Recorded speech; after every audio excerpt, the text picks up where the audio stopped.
تیتر اول امشب: اسرائیل میگوید ایران پشت حمله به نفتکش این کشور در سواحل عمان است و تهدید کرده پاسخی سخت به جمهوری اسلامی خواهد داد.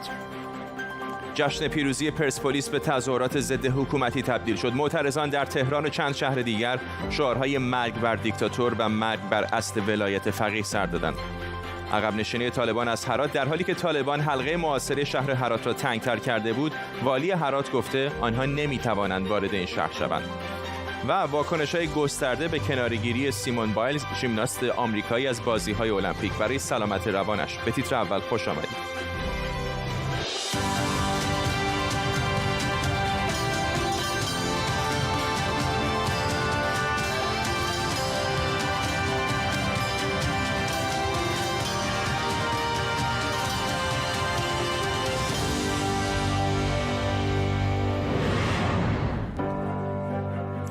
سلام و وقت بخیر. حمله به نفتکش اسرائیلی در نزدیکی عمان که باعث کشته شدن 2 خدمه این کشتی هم شده، با واکنش آمریکا و اسرائیل روبرو شده.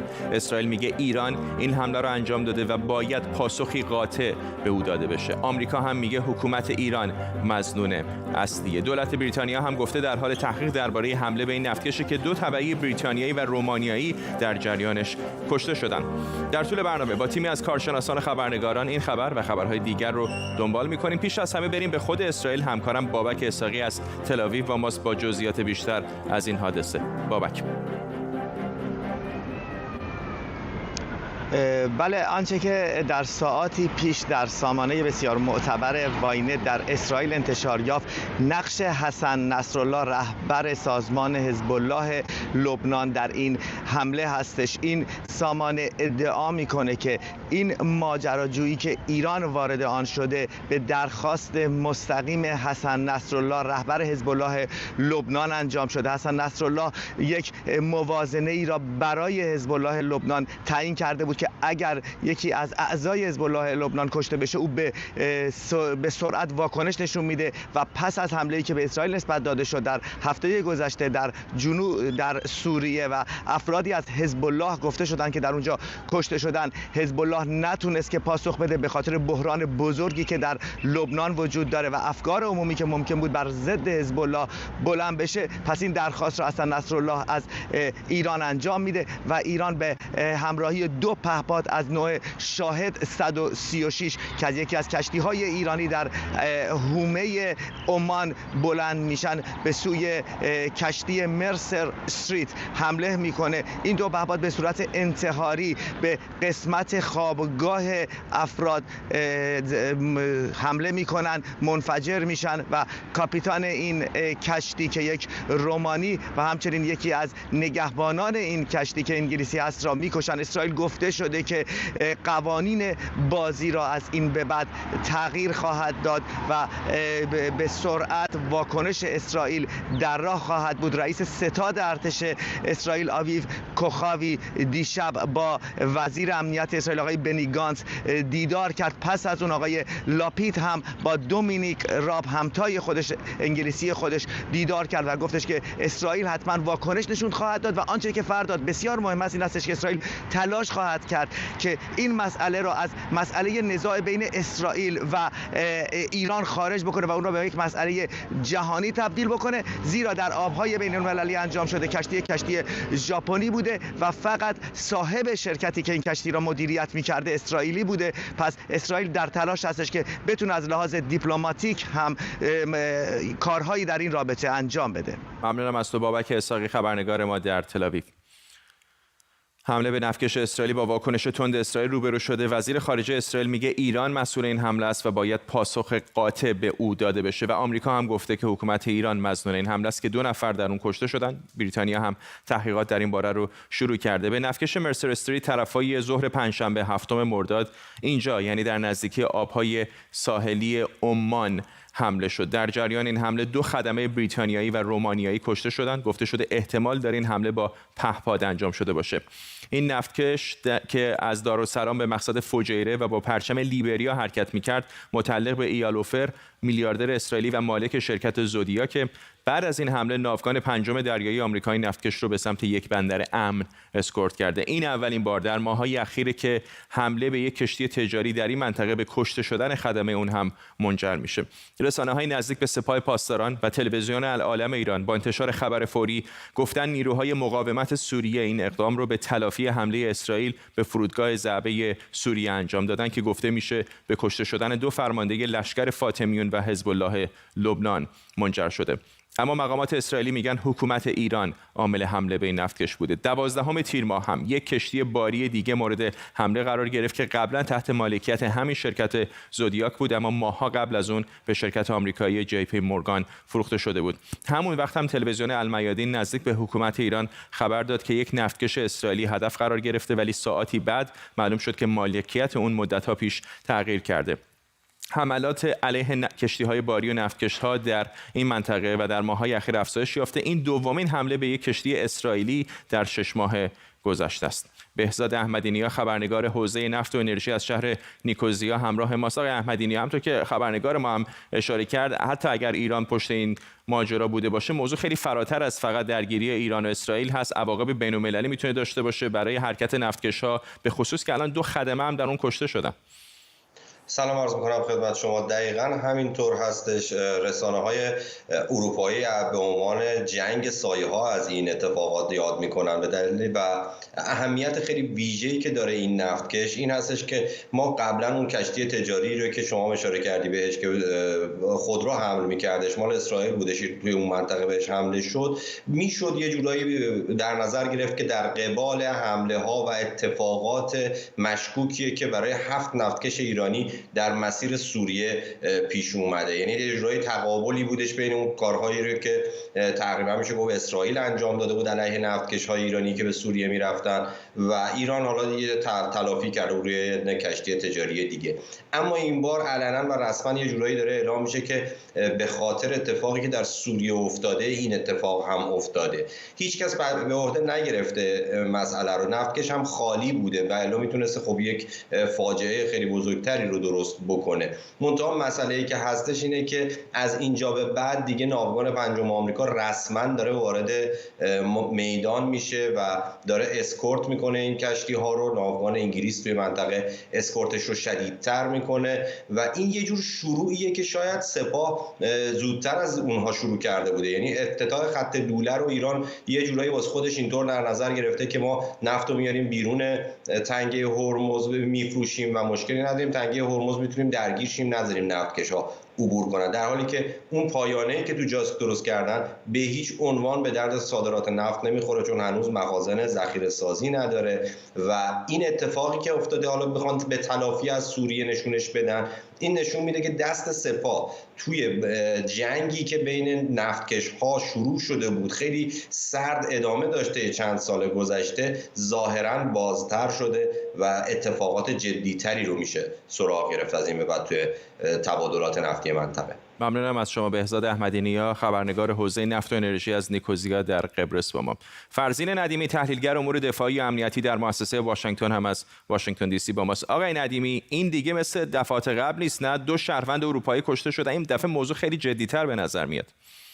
بله، موضوع خیلی جدی هستش، ولی من فکر می‌کنم این حمله دقیقاً به تلافی حمله 4 اردیبهشت یا 24 اپریل به نفتکش فرآورده بر ویزدام در سواحل بانیاس سوریه انجام شده. در اون حمله طبق گزارش‌ها 3 نفر جان خودشون از دست دادن، از جمله 2 نفر از خدمه کشتی. من فکر می‌کنم ایران خیلی دقیق تنظیم کرده این حمله رو که به تلافی حمله 24 اپریل باشه و از بدون سرنشین‌های انفجاری استفاده کرده که به طور دقیق هدایت شدن. یکی از اونا که از بالا به قسمت پل فرماندهی کشتی برخورد بکنه. من فکر می‌کنم خیلی بی‌رحمانه این حمله رو جوری طراحی کردن که حتما جون انسان‌ها از بین بره تا اون حمله رو تلافی کرده باشن. حمله 5 جولای هم که اشتباه به کشتی کانتینر برای تیندال انجام شد، من فکر می‌کنم چون اشتباه بوده اونو ایرانی‌ها خط زدن و این حمله رو به عنوان تلافی در نظر گرفته بودن.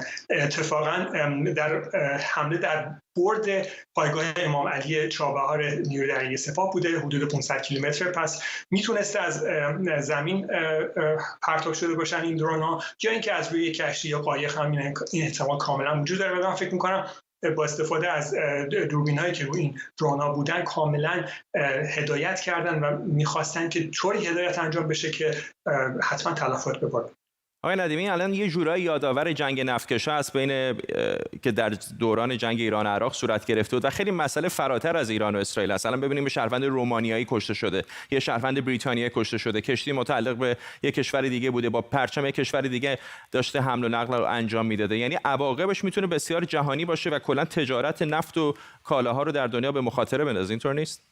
کاملا درسته. در جنگ نفتکش‌ها نیروی هوایی ایران و همینطور نیروی دریایی سپاه و نیروی دریایی ایران در موارد بسیاری به عمد به سمت پل فرماندهی و قسمت اکومودیشن نفتکش‌ها شلیک می‌کردن تا تلفات انسانی به بار بیارن.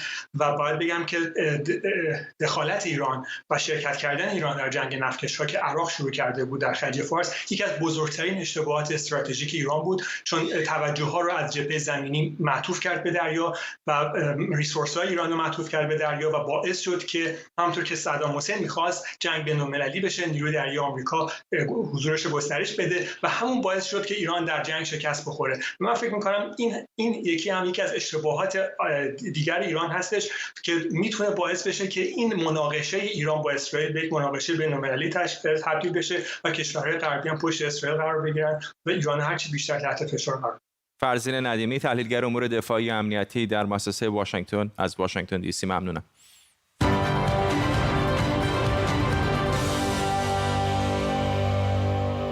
جشن قهرمانی پرسپولیس در تهران و چند شهر دیگه به تظاهرات علیه حکومت تبدیل شد. معترضان در تهران و چند شهر دیگه شعارهای مرگ بر دیکتاتور و مرگ بر اصل ولایت فقیه سر دادن و نیروهای امنیتی و یگانهای ویژه هم با اونها برخورد کردند.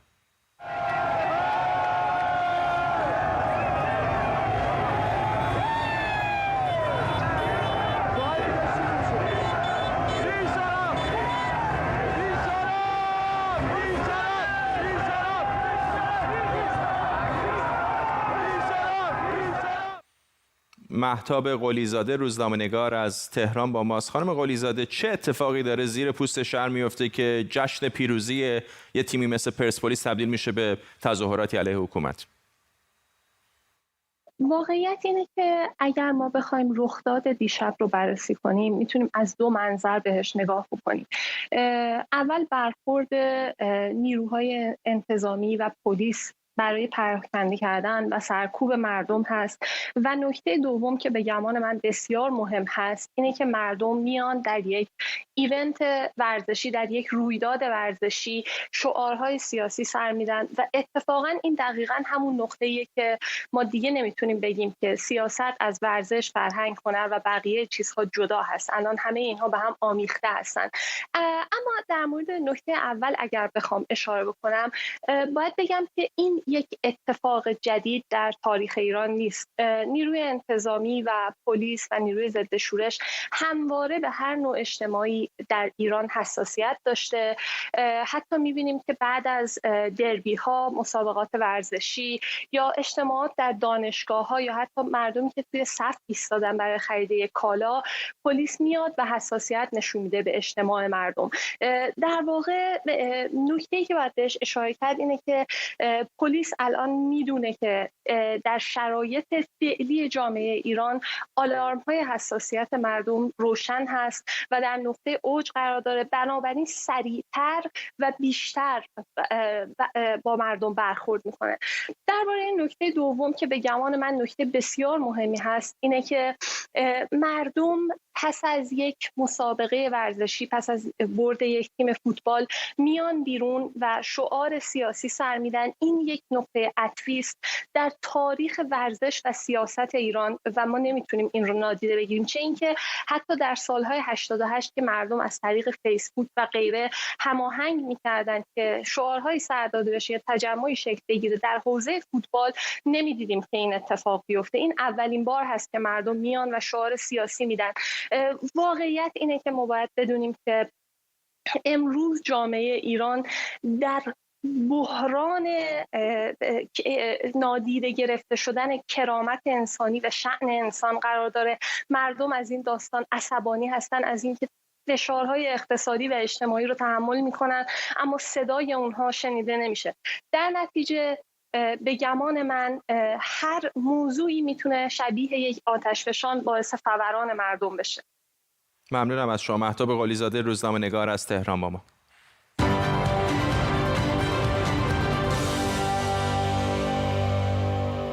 مرکز آمار ترکیه در گزارش جدیدی گفته واردات این کشور از ایران 2.5 برابر شده. همزمان با این گزارش گمرک ایران هم اعلام کرده که تجارت خارجی ایران در 4 ماهه اول 1400 به میزان 47% رشد داشته.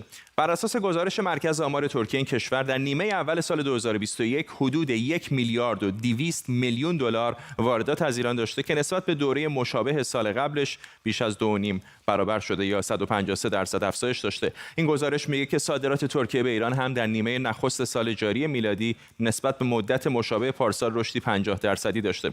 بر اساس اطلاعاتی که گمرک ایران منتشر کرده، در 4 ماهه اول سال 1400 صادرات ایران به ترکیه هم 2 برابر رشد داشته و به 923 میلیون دلار رسیده و وارداتش از ترکیه هم حدود 30% افزایش داشته و حدود 1.5 میلیارد دلار بوده. در همین حال آمارهای گمرک ایران نشون میده که ارزش تجارت خارجی این کشور در 4 ماه نخست امسال افزایشی 47% داشته، به این ترتیب که صادرات 65% و واردات 32% افزایش داشته. به گفته رئیس گمرک، مقصدهای اصلی کالاهای صادراتی ایران اینها بودند: چین با 4 میلیارد و 300 میلیون دلار، عراق با 2 میلیارد و 800 میلیون دلار، امارات متحده عربی 1 میلیارد و 600 میلیون دلار، ترکیه 923 میلیون دلار و افغانستان 728 میلیون دلار. معاون وزیر اقتصاد همین کشورها رو به عنوان بزرگترین صادرکننده‌های کالا به ایران در 4 ماهه نخست امسال معرفی کرده. امارات متحده عربی با 4 میلیارد و 700 میلیون دلار، چین 3 میلیارد و 100 میلیون دلار، ترکیه 1 میلیارد و 500 میلیون دلار، آلمان 563 میلیون دلار و سوئیس هم 539 میلیون دلار. احمد علوی، اقتصاددان از استکهلم با ماست. آقای علوی، دلیل این افزایش تجارت با ترکیه رو چه می‌بینید؟ خب اگر به شکل تاریخی نگاه بکنیم، سال گذشته تجارت ایران و ترکیه نسبت به سال قبل پیش از اون نزدیک 50% کاهش پیدا کرده بود. بنابراین الان این افزایش که افزایش نیم سال اول، یعنی 6 ماه اول هست، تقریبا میشه گفت که جبران کاهش سال گذشته بوده و به اصطلاح تحولاتش شگفتی آوری رو نشون نمیده. به ویژه بیاد بیاریم که این آمار سالانه نیست، بنابراین اینکه در نیمه دوم سال چه اتفاقایی خواهد افتاد اون تعیین کننده است. چرا که ما آمار سالانه میتونه یک تصویر بهتری رو بده. منتها به یک نگاه تاریخی بیاندازیم، در سالی که سال 2012 ایران و ترکیه دارای بزرگترین حجم بازرگانی خارجی بودند، نزدیک 21 میلیارد دلار در سال. خب این دارای نوسانی بود، پس از اون نوسان‌های بسیار شگفت‌آوری، بالا و پایین بسیار رفت این بازرگانی، حالا یا به دلیل تحریم‌ها یا به دلیل برخی مناقشات یا حتی بحث سال گذشته که صدور گاز به ترکیه تا مدتی قطع بود و همچنین مسائلی مثل گسترش اپیدمی کرونا یا فرضاً تحریم‌های بین‌المللی که اعمال شده بود. بنابراین این بازرگانی بسیار نوسان پذیره و بیاد بیاریم که ترکیه یکی از شرکای بزرگ تجاری ایران، جزو 5 شریک تجاری ایرانه و الان این چیزی که ما با اسمش رو میگذاریم افزایش، چیزی میشه اسمش رو گذاشت به عنوان بازگشت به 2 سال گذشته و نه یک شگفتی. ممنونم از شما. احمد علوی، اقتصاددان از استکهلم سوئد با ما. خبری فوری داریم. گروهی از معترضان در تهران با تجمع مقابل تئاتر شهر شعارهایی از جمله خوزستان آب ندارد، آبان فرزند ندارد سر دادند. تصاویری هم از این اعتراضات در شبکه‌های اجتماعی منتشر شده که کمی دیرتر بهتون نشون میدم. همونطور که گفتم تظاهراتی در تئاتر شهر در تهران در جریان هست و تجمع اعتراضی مقابل تئاتر شهر تهران شکل گرفته در حمایت از تظاهرات اخیر خوزستان. شعارهای مختلفی دارن در این تظاهرات به صدا در میارن، از جمله خوزستان تشنگان، قیام تشنگان، قیام تا سرنگونی و تعداد شعار دیگه. تصاویری هم در شبکه‌های اجتماعی منتشر شده که در ادامه برنامه حتما براتون سعی میکنیم که پخش بکنیم.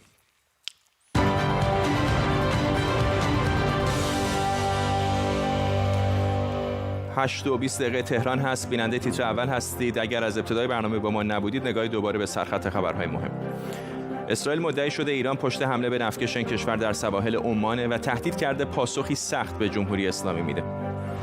در تهران جشن پیروزی پرسپولیس به تظاهرات ضد حکومتی تبدیل شده. معترضان در پایتخت و چند شهر دیگه شعارهای مرگ بر دیکتاتور و مرگ بر اصل ولایت فقیه سر دادن و همونطور که گفتم دقایق پیش در تئاتر شهر تهران هم تظاهراتی شکل گرفت.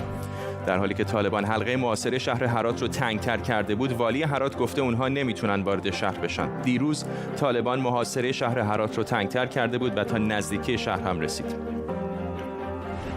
و سلامت روان مهمتره یا مدال المپیک؟ واکنش‌ها به اقدام ژیمناست پر افتخار آمریکایی برای ترک بازی‌های المپیک به خاطر سلامت روانش.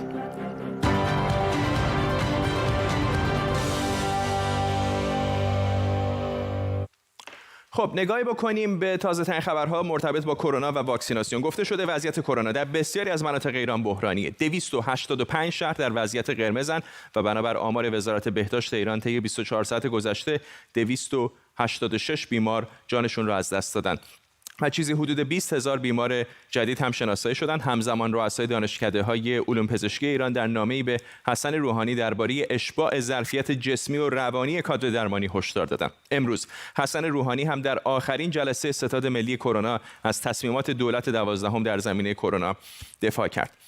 با ادامه بحران کرونا در شهرهای مختلف ایران، سازمان نظام پزشکی مشهد هم درباره وقوع فاجعه‌ای وحشتناک در این شهر هشدار داده. این سازمان با انتشار اطلاعیه‌ای از کمبود شدید تخت‌های بیمارستانی و امکانات درمانی در این شهر خبر داده و همینطور نسبت به اوضاع غیرقابل توصیف کادر درمان و ابتلای اونها به کرونا با وجود تزریق 2 دوز واکسن هشدار داده. اما اون طرف در اسرائیل که تا همین الان هم یکی از موفق‌ترین کشورهای جهان در واکسیناسیون سراسری علیه کرونا است، قراره که به شهروندان بالای 60 سال سومین دوز واکسن رو تزریق کنند. به این ترتیب اسرائیل اولین کشوریه که واکسیناسیون دوز سوم کرونا رو شروع میکنه. نفتالی بنت نخست وزیر اسرائیل هم گفته علت این تصمیم افزایش آمار ابتلا به نوع دلتایی ویروس کرونا است. ماهان غفاری، محقق همه‌گیرشناسی و تکامل ویروس در دانشگاه آکسفورد از همین شهر با ماست. آقای غفاری، اول یاد دارم امارات متحده عربی بود که واکسن چینی رو میزد، شروع کردن به دوز سوم رو تزریق کردن. الان ما میبینیم حتی اسرائیل هم که از فایزر استفاده کرده رفته سراغ دوز سوم. به نظر میاد که مثل باتری هی بعد خودمون رو ریچارج کنیم با این واکسن ها.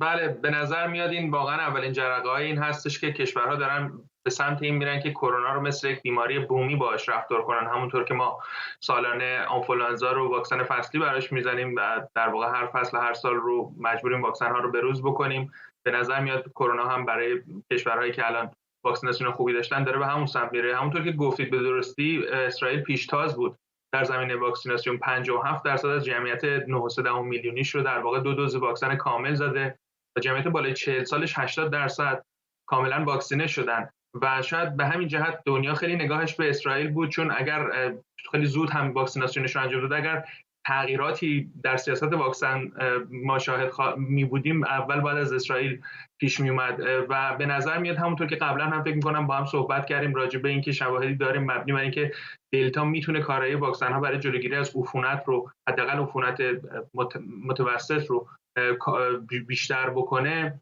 این زمزمه بود که اسرائیل در واقع گزارشی از ضعف کارایی برخی واکسن ها داده بود، مشخصا فایزر، و الان این سیاست رو عملا اتخاذ کرده. خب ما طبعا انتظار داریم شاید برای بریتانیا، آمریکا و کشورهای دیگه اروپایی این سیاست فعلا اتخاذ نشه، اما چیزی که باید از این نتیجه بگیریم اینه که دلتا اصلی ترین خطر جدی ماست. گزارش CDC همین دیروز اومد که نشون میداد در واقع به صورت تکان دهنده آمار ابتلا با گونه دلتا میتونه 2 برابر از گونه اصلی بیشتر باشه. مثل در واقع آبل مرغان سرعت پذیری بالا داره، از یعنی میتونه فرار بکنه و به هر حال پیامدهای خیلی جدی داره و کشورها انتظار داریم در آینده شاید به همین سمت برن و تدابیر جدی‌تری برای مقابله با دلتا بگیرن. و آقای غفاری زوایای مختلفی هم داره. همین الان ما تصاویر زنده داریم از پاریس، تظاهرات قابل توجهی هست در مرکز این شهر. گاز اشک‌آور پلیس داره به سمت تظاهر کننده ها پرتاب میکنه به خاطر همین اعتراضات به نحوه واکسیناسیون سراسری و اجباری که فرانسه گذاشته. یعنی به نظر میاد که این بحران همچنان با ما هست، از ایران که کمبود واکسن داره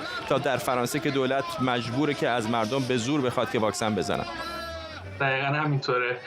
بیشتر شاید الان فرانسه به نگرانی ها در اروپا برای واکسیناسیون یک امری است که بیشتر بحث آزادی‌های فردی در میون هست و اینکه چطور دولت بخواد نزدیک بشه به مسئله واکسیناسیون و چطور یک سیاستی رو اتخاذ بکنه که منجر نشه به نارضایتی گسترده عمومی. ولی همونطور که گفتید داستان ایران داستان کاملا متفاوتیه. به نظر نمیاد ما به زودی در ایران متاسفانه به اون عدد و رقمایی که شاید در اسرائیل می‌بینیم از تعداد واکسیناسیون نزدیک بشیم و اون خودش جای نگرانی با بروز گونه دلتا و کشندگی بالا.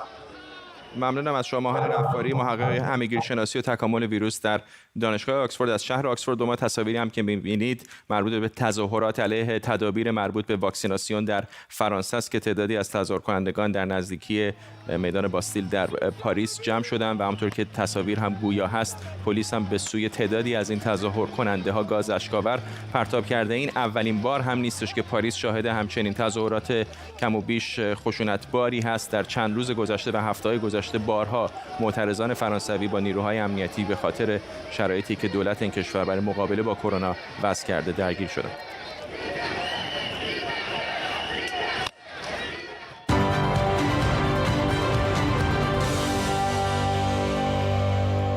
بریم به خبر دیگه و در افغانستان. دیروز به دفتر همیاری سازمان ملل در افغانستان در شهر هرات حمله شد. گفته شده یکی از محافظین این دفتر هم کشته شده. همزمان در ولایت هلمند هم درگیری‌ها با طالبان ادامه داره. مقامات افغان میگن موفق شدن طالبان رو از مرکز هلمند عقب برونن. وزارت کشور افغانستان هم از عقب زدن حملات طالبان به شهرهای هرات، قندهار و لشکرگاه خبر داده.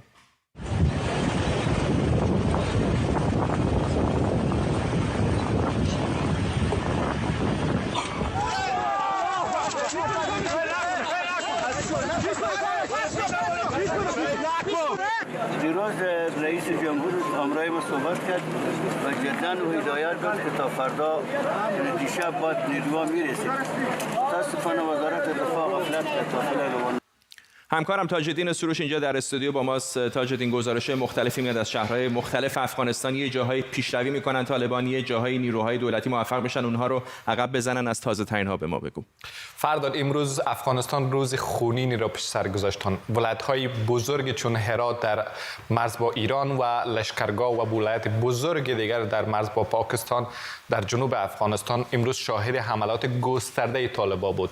حالا ما می‌دونیم که گزارش‌هایی که داشته می بود که از 440 شهرستان افغانستان نصفی از اینا در کنترل طالبان است و حالا طالبان خودشان رساندن آستا در دروازه‌های شهرهای بزرگ که 34 استان افغانستان است. در چندین استان حالا اینا در دروازه‌های شهر رسیدن. امروز در هرات حملات گسترده‌ای را اینا راه اندازی کردن تا دروازه‌های شهر رسیدن. نیروهای وفادار به اسماعیل خان، همون قسمی که ویدیوش حالا دیدیم، حملات طالبان عقب زدن. جنگ شدیدی در هرات در گرفت. هر دو طرف تلفات داشتن، هم طرفات طالبان تلفات داشتن و هم نیروهای دولتی و هم نیروهای خیزش‌های مردمی تلفات داشتن. اون طرف در لشکرگاه هم طالبان ادعا کردند که تا چوک یا مرکز شهر لشکرگاه رسیدن. شفاخانه ایمرجنسی یا بیمارستان ایمرجنسی لشکرگاه اعلام کرد که جایی برای پذیرش زخمی ها ندارد. تمام بیمارستان پر شده از زخمی ها و اون طرف هم میبینیم که دولت افغانستان اعلام کرد که نیروی تازه نفذ کماندو به لشکرگاه فرستاده و نیروهای طالبان را عقب زده و جنگ در اونجا هم هنوز جریان داره. ولی طالبان گفته میشه که جنگ حتی خانه به خانه رسیده، سرحدش به خانه به خانه رسیده، در جاهای مختلف جریان داره. این فراموش نکنیم که این جنگ تمامش روی شانه های نیروهای افغان است. آمریکایی ها دارن افغانستان ترک کردن و 90 چند درصدشان تکمیل شده که افغانستان خارج شدن و هرچند نیروهای هوایی آمریکا در یک دو روز آخر عملات حمایتی با کمک نیروهای افغانستان داشتن، در هرات حملات داشتن، در هلمند حملات داشتن و هواپیماهای B-52 بعد از 20 سال بر فراز هرات دیده شده و حملات هوایی بر علیه موازی طالبان داشتن. در جاهای دیگه هم. ولی همه کار اینجا تمام نمیشه. طالبا هنوز هستند در نقاط مختلف. این حملات طالبا تنها در جنوب و غرب افغانستان بود که این حملات بسیار وحشتناک بود و روزهای آینده هم ممکن حملات داشته باشند. ممنونم از تو تاج الدین سروش اینجا در استودیو با ما. دیشب هم ویدئویی از هلمند منتشر شد که نشون میده طالبان 2 نفر رو در خیابان اعدام کردند. ما بخشی از تصویر رو تار کردیم، اما این ویدئو حدود 15 ثانیه است و حاوی تصاویر بسیار دلخراشی. اگر می‌خواهید از تلویزیون دور بشید الان وقتشه.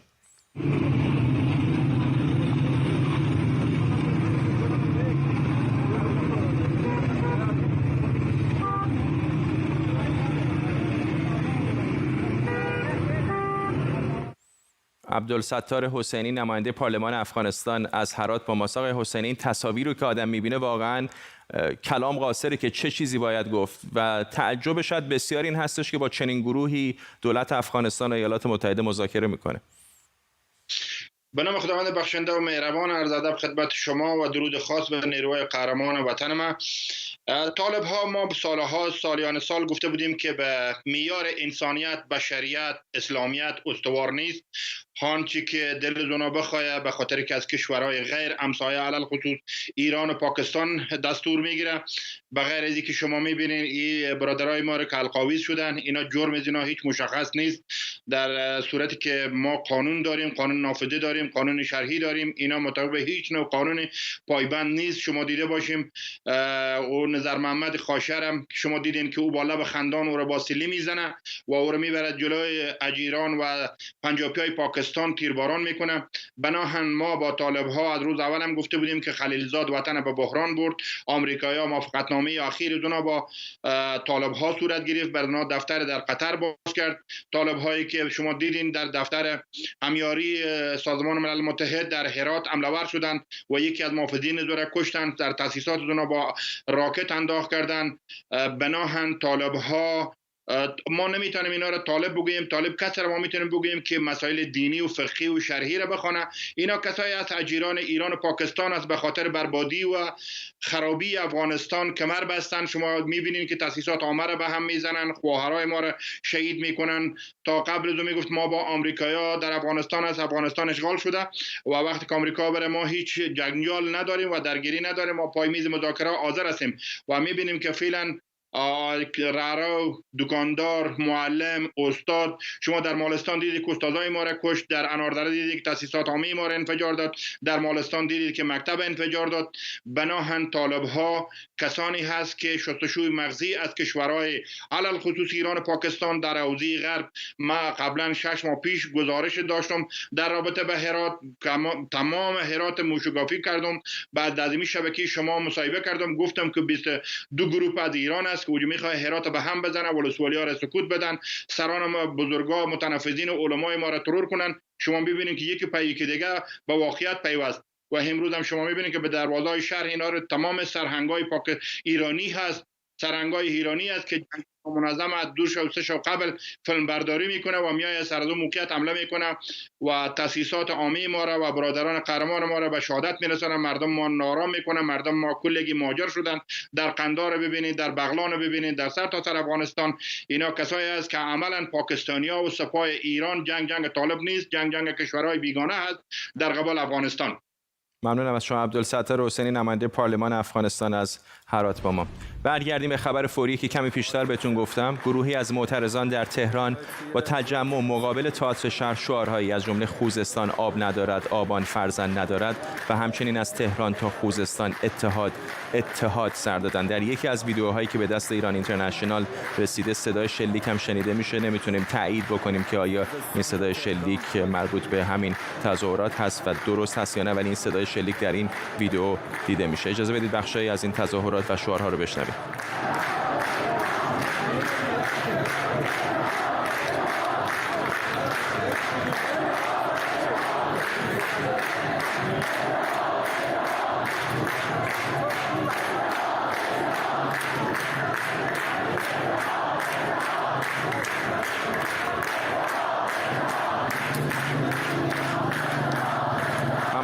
گفتم گروهی از معترضان در تهران با تجمع مقابل تئاتر شهر شعارهایی از جمله شعار مرگ بر جمهوری اسلامی و مرگ بر خامنه‌ای سر دادن. تصاویری که می‌دیدید لحظات پیش در شبکه‌های اجتماعی منتشر شده بود.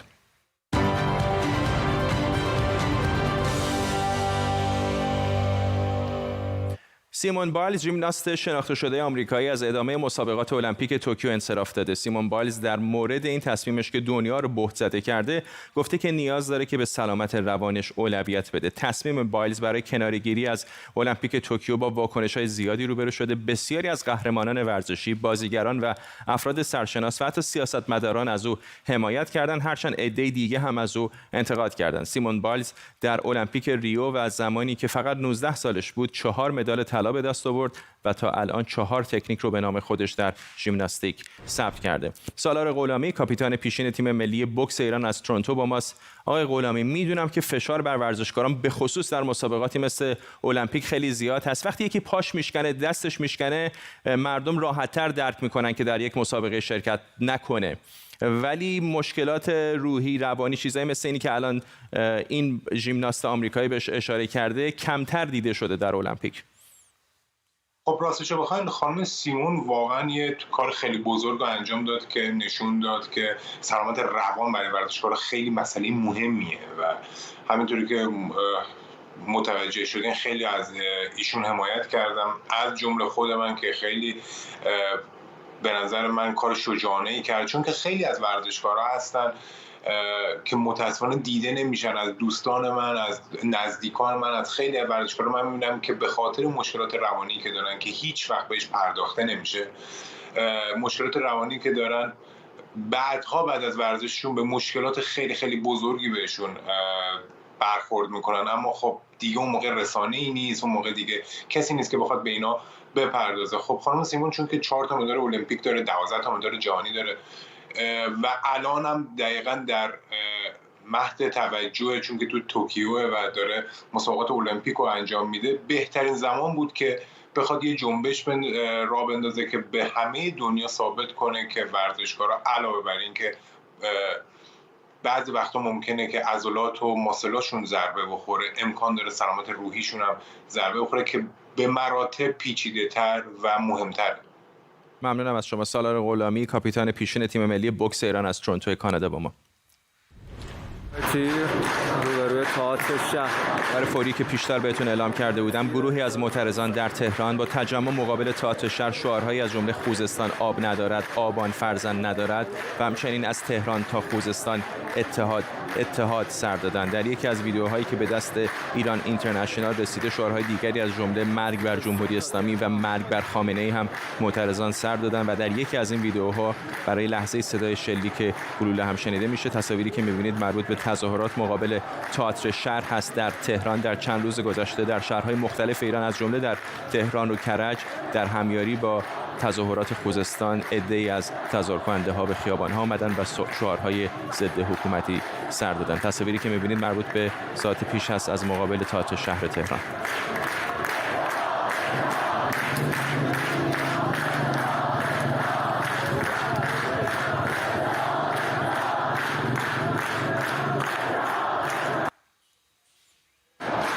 تیر روبروی تئاتر شهر، 9 تیر 1400.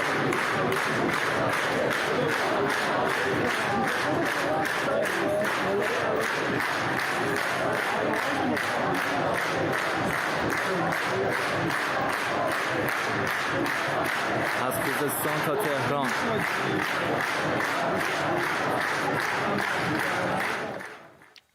آلبرت بندورا یکی از شناخته شده ترین روانشناسان معاصر که خیلی ها نظریه ها و تحقیقاتش رو انقلابی در روانشناسی و علوم اجتماعی میدونستن، چند روز پیش در 95 سالگی درگذشت. مهمترین کارش نظریه یادگیری اجتماعی و ترکیب 2 مکتب مهم در روانشناسی بالینی، یعنی رفتار درمانی و شناخت درمانی. همکارم امید حبیبینیا درباره این بیشتر به ما توضیح میده. امید، دستاوردهای مهم او در روانشناسی چه بود؟ خب فرداد، سالها پیش که من دانشجوی روانشناسی بالینی بودم، اون موقع هم میگفتم بزرگترین روانشناس معاصر در قید حیات آلبرت باندوراست. ولی خب بعد از اون در دهه 80 و 90 در واقع نظرسنجی کردن از روانشناسان مختلف و گفتن 4 روانشناس در تاریخ روانشناسی بودند که تاثیرگذار بودند در علم روانشناسی: فروید، ژان پیاژه و اسکینر. و خود باندورا وقتی که این نظرسنجی رو کردن باش مصاحبه کردن به خنده گفت ولی از این 3 نفر اخیر چیزی تازگی و منتشر نشده، در حالی که خودش صدها مقاله و کتاب داشت. مهمترین کارش همونجوری که گفتی در واقع نظریه یادگیری اجتماعی است که اتفاقا پایان نامه منم در رابطه با همین موضوع بود. نظریه یادگیری اجتماعی میگه که ما نه فقط در واقع رفتارهای اجتماعی را یاد میگیریم از اطرافیان و الگوهامون، بلکه این رفتارها درونی میکنیم. مثلا فرض کنید اگر شما ببینید که کسی ماسک نمیزنه یا دست و صورتش رو نمیشوره یا بهداشت اجتماعی رو رعایت نمیکنه و بعد مبتلا میشه به کووید، در نتیجه یاد میگیرید که خب این رفتار رو باید انجام بدید. یعنی حتما نباید که این رفتار رو خودتون انجام بدید، برخلاف رفتارگرایان که میگفتن مگه دست به این بزنید داغه، خب پس دست نزن. بنابراین شما وقتی مشاهده هم میکنید، یعنی یادگیری مشاهده میکنید از طریق تلویزیون، از طریق سینما، از طریق دیدن رفتار دیگران، بنابراین میتونه روی شما تاثیر بذاره. یعنی در واقع یک رفتاری هست که درونی میشه و شما با ارزش‌های خودتون تطبیق میدین. میگین خیلی خوب اگر من این کارو بکنم مورد تشویق قرار میگیرم، یا سالم میمونم، یا مریض نمیشم، یا در واقع این رفتار اجتماعی خونده میشه و اگر این کارو بکنم این رفتار ضد اجتماعی، مریض میشم یا مثلا میافتم زندان. بنابراین این رفتارها در واقع نقطه مهم کار باندورا این بود که بین 2 مکتب مهم روانشناسی، یعنی مکتب شناختی و مکتب رفتاری که هر دوتاشون خیلی در واقع انتزاعی بودن، یک پل ایجاد کرد و یک نوع رفتار درمانی شناختی ایجاد کرد که در واقع روانشناسان بالینی که الان همینجور که الان آخرین آماری که نشون میده 70% روانشناسان بالینی آمریکا پیرو مکتب روانشناسی بالینی هستن. خودش یه آزمایش خیلی معروفی کرده که آزمایشش بر اساس این هستش که کودکان چگونه از الگوها یاد میگیرن. ما می‌بینیم الگوها الان مثلا اینفلوئنسرهای اینستاگرامی هستن یا بازیگران یا کسانی که در جامعه هستن. بنابراین این خیلی میتونه روی ما تاثیر بذاره به عنوان اینکه بتونیم الگوهای خوبی را انتخاب بکنیم. ممنونم از تو امید حبیبی، همکارم اینجا در استودیو. ولی یکی از گروهایی که شاید خیلی از دیدن ماسک زدن و واکسن زدن دیگران اون رو دنبال نکردن، همین تظاهر کنندگان در پاریس هستش که از ساعتی پیش با نیروهای امنیتی در این شهر درگیر شدن و به پروتکل هایی که دولت فرانسه برای واکسیناسیون در این کشور به پا کرده دارن اعتراض میکنن. تصاویر زنده رو میبینید از پاریس.